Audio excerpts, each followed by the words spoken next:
Welcome, hackers. Today we're going to take a look at the backgrounds in the new 2024 Player's Handbook. As I've stated before, I do not have access to this book yet, and all the information I have is based on content from other creators I've seen, but I think I have a pretty good grasp on what the backgrounds look like. Backgrounds have changed quite a bit from what they were in the 2014 version. You now gain your attribute bonuses at character creation from the backgrounds. In the 2014 version, you got those from your race. You also now get a feat when you pick your background, so all starting characters will have access to a feat. In the 2014 version, only the humans had that option. You're also going to get skill proficiencies and tool proficiencies, as well as your equipment, just like in the 2014 versions. I really like the concept of putting the attribute bonuses into something other than the species. Having your attribute bonuses in your species choice means that suboptimal choices like the Orc Wizard would be very uncommon. However, each background limits you to only 3 attributes you can raise. You raise one of the choices by 2 and another one by 1, or you can raise all 3 by 1 point. What I do not like about this is the fact that there are some 3 attribute combinations that don't exist.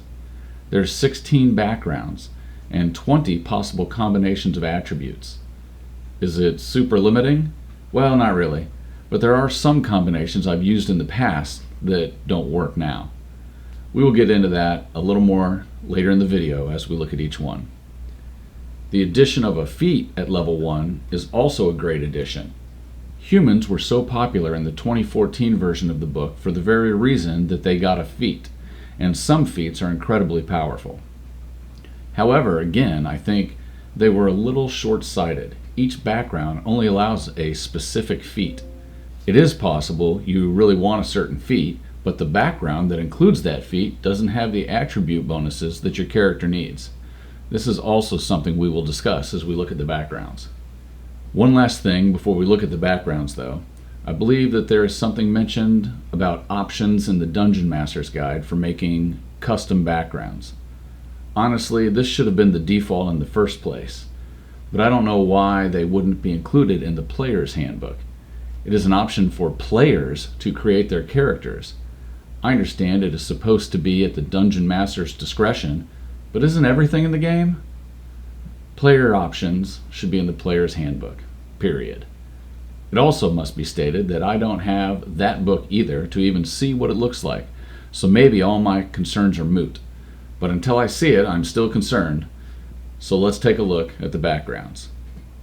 First is the soldier. The soldier has the option to boost strength, dexterity, and constitution. He has the savage attacker feat and proficiencies in athletics, intimidation, and a gaming set. This has all the physical stats covered, so most martial characters would be good here. But this is where I can start with my concerns. I think those are fine attributes to have for boosting with this background, but why can't I be smart or wise? Maybe a charismatic squad leader. Yes, you can totally play them that way, but you can't add extra points into those stats. Maybe I want the savage attacker feat that comes with this background. It is the only background that gets the savage attacker feat, so I hope I don't want that feat on a character that needs a charisma boost. Next is Sailor. Sailor gets strength, dexterity, and wisdom. They also have the Tavern Brawler feat and proficiencies in acrobatics, perception, and navigator's tools. As with all of these, you could make arguments for the rest of the attributes as well. I won't belabor the point on each of the backgrounds, maybe just on the ones that glare out a little more. Tavern Brawler has a lot of benefits for a monk, so that would be a good class to match with this background. But a monk that was a sailor sounds like an unusual combination. It is the only background to get this feat, though. Let's look at Artisan next. Artisan gets strength, dexterity, and intelligence. They get the crafter feat and proficiencies in investigation, persuasion, and artisan tools. The artisan tools make sense, but I'm a little confused on the investigation and persuasion aspects. I don't know what an artisan would be investigating, and I don't know who they would persuade. That seems more like the merchant's job after the artisan creates whatever it is that they create. I guess they had to give them something, so there is that. The crafter feat looks pretty weak to me though. I would hate to have this attribute combo be the best for my character and then be stuck with that feat. Next is the entertainer. The entertainer gets strength, dexterity, and charisma. They have the musician feat and proficiencies in acrobatics, performance, and musical instruments. This all makes sense to me, and the musician is a new feat that seems like it might be pretty good. This is the only place you can get that feat, so I hope you don't have a class that wants musician and constitution, wisdom, or intelligence. Next up is the hardworking farmer. The farmer has options for increasing his strength, constitution, and wisdom. They get the tough feat and proficiency in animal handling, nature, and carpentry tools. This is the only place you can get the tough feat. The attribute bonuses for this background work really well for most paladins, and the tough feat goes well there also. I've said before that I don't really like it limiting what feats are available with each background, but why couldn't the soldier or sailor have gotten this feat? There are several backgrounds later that could benefit from tough as well. I took tough on a warlock in my 2014 version of the game, and in this version I wouldn't have been able to start with that feat and still raised my charisma. It just seems arbitrarily limiting. Next is guard. The guard gets strength, intelligence, and wisdom. They also get the alert feat and proficiencies in athletics, perception, and the gaming set. Alert is a feat that has changed a little, and it is available to another background that we'll discuss later, but I think it is one of the best starting feats in the game. Spoilers, it allows you to switch spots in the initiative order with another party member. This would be great on a caster that wants to go early in a round to take advantage of early positioning, and intelligence and wisdom are two of the prime casting stats. But you don't see a lot of town guards suddenly become wizards. Now let's look at the noble. The noble gets strength, intelligence, and charisma. They also get the skilled feat and proficiencies in history, persuasion, and a gaming set. This one struck me as pretty weird. When I think of a noble in fantasy stories, I do not think of a strong, intelligent, charismatic character. A fat, lazy lordling living off of daddy's money? Sure. A spoiled idiot that never learned anything because everything was always just given to them? Yeah. A strong, skilled prince trying to help the people of the world? Maybe a little less so. The guide gets dexterity, constitution, and wisdom. They get the magic initiate druid feat and proficiencies in stealth, survival, and cartographer's tools. This is where it gets weird to me again. This background probably won't be on a wizard or a bard or a sorcerer because it doesn't have intelligence or charisma as options to raise. You could go with cleric and then be able to take a druid spell, but this seems like a background that would be good for druids or maybe rangers with wisdom and dexterity. The problem is that a druid already has druid spells. The druid would probably get more mileage out of magic initiate wizard to get wizard spells. Sure, it seems thematic to put this feat with this background, but it seems like a poor option mechanically. Here we go. A classic trope. The criminal has seen the light. The criminal gets dexterity, constitution, and intelligence to raise. They get the alert feat and proficiencies in sleight of hand, stealth, and thieves' tools. This one isn't bad, and the alert feat is one of the best feats in my opinion, but it also highlights how a character concept might have trouble being built in this game. What if I wanted to play a physically imposing thug? Maybe your character was formerly an enforcer for a gang. Maybe you were a bandit that saw too much and decided to help the people. Why does a background force you to be a specific kind of person? Why is the only kind of criminal in Dungeons and Dragons a sneaky kind of criminal? This is why I like the idea of homebrewing backgrounds by following a formula on how they are built. How much would it break the game if I got bonuses to strength instead of intelligence? Or took intimidation instead of sleight of hand? Not much, I think. But this is also one of the two backgrounds that give you the alert feat. If you want alert on a charisma-based character Too bad.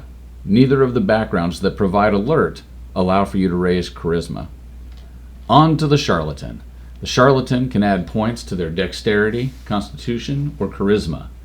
They gain the skilled feat and proficiency in deception, sleight of hand, and the forgery kit. This one isn't too bad. I might change out constitution and add in intelligence though. I had a character with this background that was an arcane trickster in 5e. He was a lot of fun and would benefit from dexterity, intelligence, and charisma. But we will talk about him later when we get to that combination. This would be a good class for a rogue or a bard with the dexterity and charisma buffs. Scribe gives a player the option to raise dexterity, intelligence, and wisdom. It grants a player the skilled feat and proficiencies in investigation, perception, and calligrapher's tools. This is a good background for wizards, rogues, and clerics. You can boost your casting stat and your dexterity. You also get good proficiencies that are often useful in the game. The Wayfarer background seems to be a replacement for the Urchin background. It allows players to boost dexterity, wisdom, and charisma. It gives players the lucky feat, which is very good, and proficiency in insight, stealth, and thieves' tools. A Wayfarer is someone who travels, and the stats here would be good for a ranger or a bard. So those seem like classes that would be good for this background. Of course, a rogue would benefit from the dexterity and the stealth and thieves tools as well. Next is the Sage background. The Sage allows players to raise constitution, intelligence, and wisdom. It gives the Magic Initiate wizard feat and proficiencies in arcana, history, and calligrapher's tools. This is a classic background for wizards and clerics. You can boost your casting stat and your constitution to help with concentration checks. The feat indicates that they think this background is kind of wizardy, but it belabors the earlier question of why a wizard that has access to wizard spells already would want a feat that gives him one more wizard spell. Now the Hermit background. The Hermit gets constitution, wisdom, and charisma. Hermits get the healer feat and proficiencies in medicine, religion, and the herbalism kit. This background would be great for clerics and druids, but other classes could also benefit from the healer feat as well. I've had Hermit NPCs in my campaigns before, but they have always been crazy old wizards that looked into the great beyond one too many times. I think intelligence would have been a better option than charisma. Crazy guy in the woods doesn't strike me as particularly charismatic. Merchant is a background that gives you constitution, intelligence, and charisma.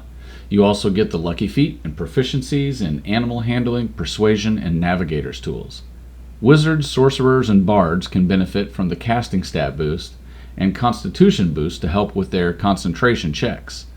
This is one of two backgrounds that give you the lucky feat, and neither of them offer you strength as an option to raise. I guess martial characters aren't very lucky. Finally, the Acolyte. For the Acolyte, you can boost your intelligence, wisdom, and charisma. You get the Magic Initiate Cleric feat and proficiencies in insight, religion, and calligrapher's tools. This background has all the casting stats, and so it looks like it would be a good background for any full caster. But that is a little bit of a trap. Yes, you would want to boost your casting stat, but the other two stats are not that desirable to add the additional +1 to.